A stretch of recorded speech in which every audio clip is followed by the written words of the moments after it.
македонски јазик, тој е практично идентитетот на една нација, ако сакате. Или како сакате кажете. Душата на нацијата. Душата на нацијата. Може ли македонскиот јазик, еден наставник или професор, предметот македонски јазик да го направи интересен за луѓето, да не биде тоа сувопарно настрано дело, кои што се интересни кои читаме, меѓутоа тој граматичкиот дел. Што сакаат? Имам чувство дека немаат трпение или концентрација да доседат. Колку е 45 минути е час или? 45, да. Исто како во риториката не е битно што ќе кажеш, туку како ќе го кажеш, за да некој те слуша со трпение, беше интересен. Кај нас ние од тој Старков, предмет, граматика, кој ќе дојдеш едно друго, предмет, подмет, секако што било. До нас е, значи како ќе знаеме да го тој наставен час, тој оперативен план на часот, да знаеме добро да го преточиме во една динамика интерактивно со децата, со учениците, затоа што тие знаат да заспиат, ако се сувопарени, значи као дремутска. Заспиваат на час? Да, знаат да заспиат, ако им е здодевно, ако им е монотоно.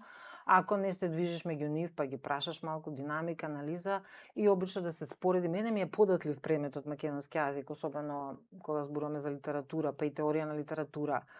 Ги интересира или древните литератури, кога ќе почнеме со грчката митологија или старословенскиот јазик, кој вака на прв слух е сувопар, Ги интересира тоа? Па ако не им го предадеш на таков начин, да речеме, јас се лутев за тоа што во 6-то деление почнуваат со Кирил и Методи и рекоа дека тешко е да се разбереш глаголицата и кирилицата и Кирил и Методи за 6-то деление, па ја ротираат за 8-то деление, па имаше тука кршење копија околу тоа.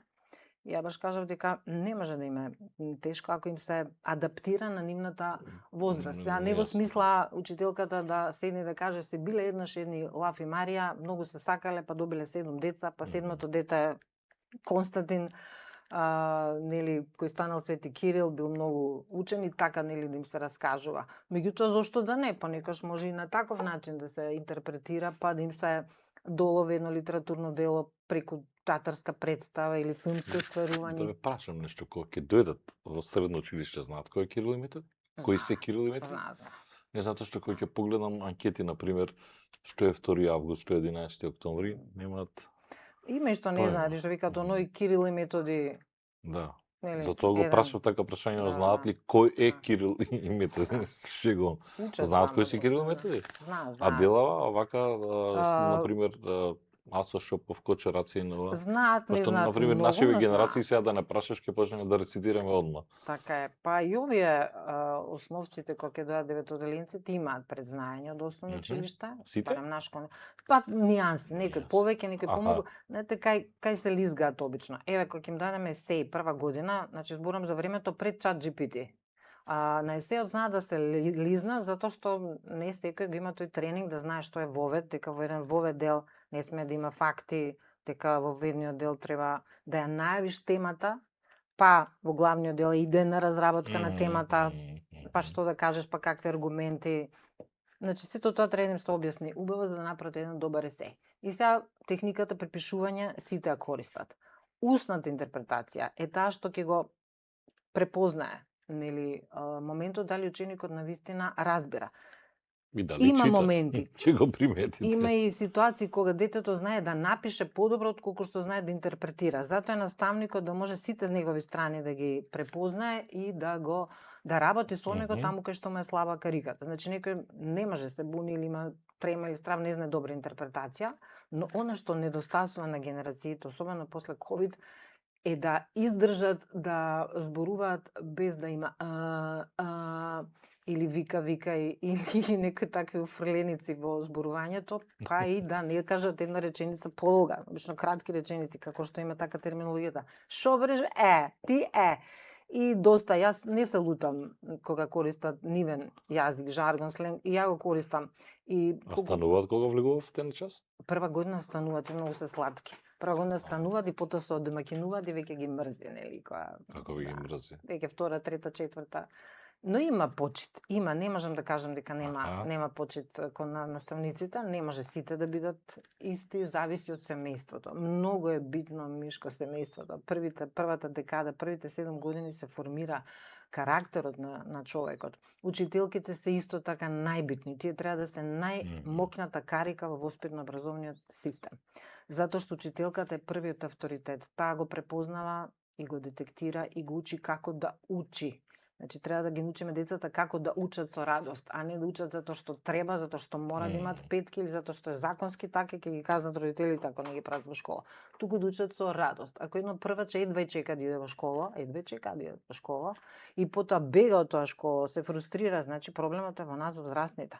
Има многу деца кои навистина или поради страф од родителите кои се преамбициозни, не може да ги постигнат резултатите, па почнуваат и да лажат и да манипулираат. Значи прв знак за тревога кај родителите кога децата ве лажат, нешто не е во ред. Значи детето не треба да лаже, треба да каже ако изгубил патики или мобилен или нешто треба да каже. Не велам дека треба да добие аплауз за тоа што изгубил, ми каже не се киде ќе ти купам ново. Не. Следува казна. Доволно ме казната што изгубил. Доволно ме казната што добил слаба оценка. Доволно ме казната што паднал. Треба ли да го дотепаме што паднал, му кажеме што не гледаш кај одиш. И никогаш не врз детето. Се прават овие мюзиклите? Хуманитарните или да, еве сега оваа година, значи правев сказно-приказна 4 години пореди, дониравме подароци деца, тоа е најранливи категории. Сега планирам последен мој мюзикл, нели веќе пред пензија, етно-приказна ќе биде буквално етно-приказна за целата македонска историја и култура. Малку ви е сето ова и почнувате да правите и емисии. Сексуална азбука, да рушите табуа, влегувате што е ова. Па кажи ако смееш, тамо е дел и или во двете беше мојата сопруга, не знам, тамо имате вие социолог, психијатар, ако не знам, или невропсихијатар, уролог, гинеколог, социолог, да. Тоа беа емисии со стручни луѓе, за буквално емисии кои беа потребни на Македонија, сексуална азбука од едукативен аспект, претходно беше албум, така ми тргна. Па сексуална, па нешто убаво, па сексуална азбука, не се плашите од реакциите? Па стравав едно време, меѓутоа кога имаш подкрепа од домот, семејството, од моите деца, синовите, од сопругот, вози мишко. Успешна ли е емисија од аспект денес? Па, ја не можам да кажам за себе дали успешна или не, меѓутоа ние направивме да се стасавме до буквата Р на македонска телевизија, се разболев, имав длабока венска тромбоза, морав да кренам рачна. Вози мишко, значи претера. И малку се смирив, ама после продолжив. На телото само ќе си поборат одмор. И воркохолик, и мојата потреба да работам, и кога не работам. Значи 15 години цртав дома на текстил, на марами, на стакло, на се што стигнам, значи постојано нешто да работиш и татко ми секогаш знаеше док те не удари у ноги не ќе станеш. Еве го ме удри менискус. Добро не спомнуваме се. Значи не можам да застанам затоа што кревка сум, со кревко здравје аз се обтоварувам, но се што работам со мирак. Би работеле пак емисија телевизиска? Пак, значи постојано не застанувам. Ајде додете подкаст да правите. А еве со Горжанова правиме, со Горжанова, со Горжанова одличен подкаст. Во добро здравје, исто со еден добар докторски тим неизин, ендокринолози, уролози, ама повеќе за здравство или? Исклучително и за машкото и за женското здравје, меѓутоа за онаа генерација. Не, како би направил еден подкаст на сите овие 4 кај што бевте еден подкаст онака. Па кажи ако смееш беше интересно, малку провокативна. Анализиравте фамилии, дури сега кога Кили лесна му земја. Кили беше прв. Да, он беше прв. И јас се сеќавам дека тогаш бевме и заедно се сеќавам на тие анализи. Ја и си го снимав и во патот до успехот, јас го снимам. Многу убаво да каже за социјалниот аспект на тоа семејство, Вујевичка и Цаци од. Така е, кога ги рушиш тие табуа некогаш излегува и нешто што е добро. Некој ќе те гледа попреко, а некој ќе ти... Не, се научија, се навикнаа, мислам. Знаете, затоа што самиот збор сексуална азбука те мислеа дека е нешто бруталистичко и вулгарно на крајот. Да, дека ги прашам гостите дали имаат утринска ерекција или нешто. Да, на крајот од денот сватија дека е тоа едукативно и за доброто општо здравје на сите, затоа што за сексуалност и сексот треба да се зборува, но треба да зборуваат исклучително стручни лица во одреден период. Значи не може кога се децата многу мали. Таму се родителите тие кои ќе ги едуцираат и тука се кршеа копија кои да им предаваат, значи не деца на деца да им предаваат, не некој, не знам, ликови кои немаат врска со здравство. Значи, тоа исклучително треба доктори да се влезани во тоа, затоа што нема по-суптилна тема, нема побитна тема. Во сексуалноста лежи се.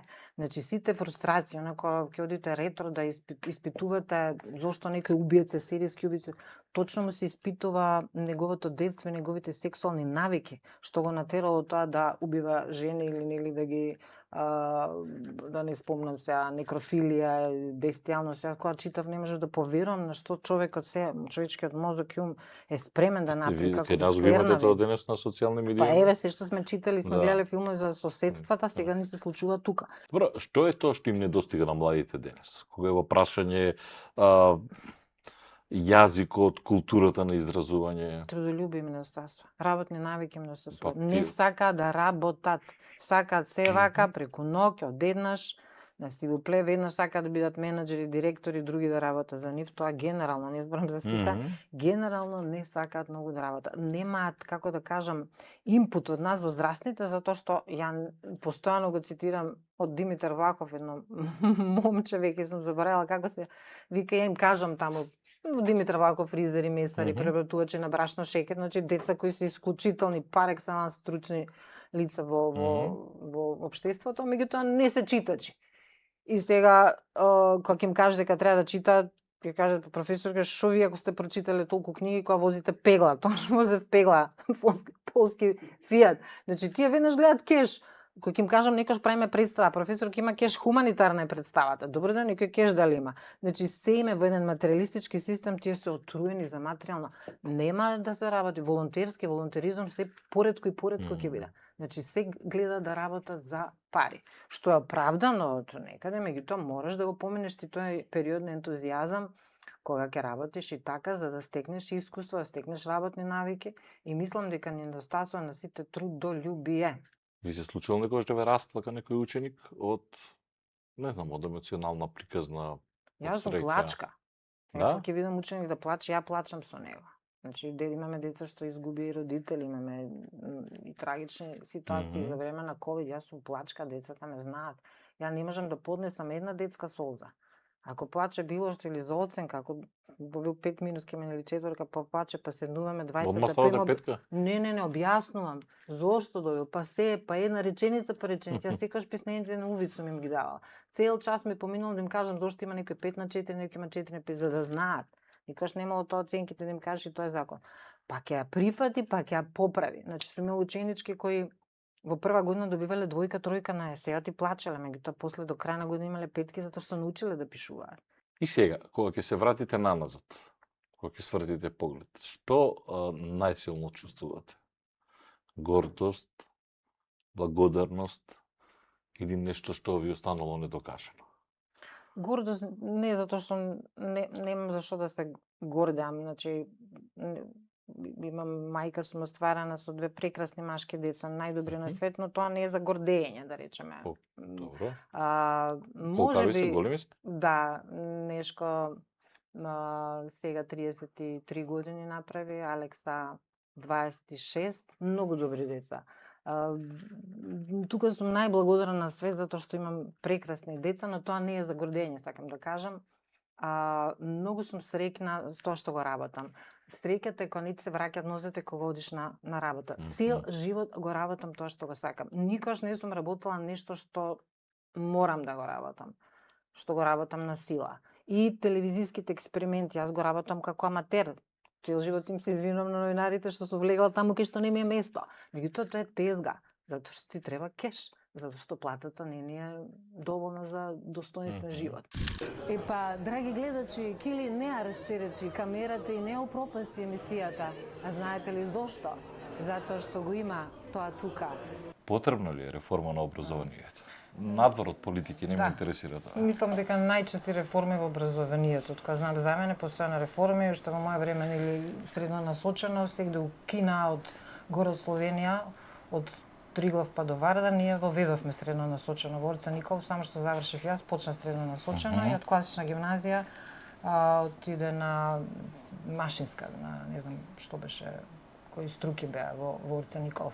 Постојано има реформи, постојано не ни се допаѓаат, нели постојано што сметаме дека треба Каква е таа едно реформа друго, без пилотирање на програма, не ми јасно. Претходно Реформа здрава, говорам за здрава темелна реформа. Така е. А за да има темелна реформа треба да го реформираме нашиот однос кон науката, кон знаењето и реформи на професионалниот аспект. Значи професионалци никој друг не треба да прави реформи. Знаете зашто прашувам? Затоа што здравство и образование се темели на една држава. И како велат, некогаш за да ако сакаш да уништиш некоја држава, не ти е потребна војна, уништи го образованието. Се плашам да не одиме во таа насока. Сите деца одлични, родители безобразни, не сите честни исклучоци.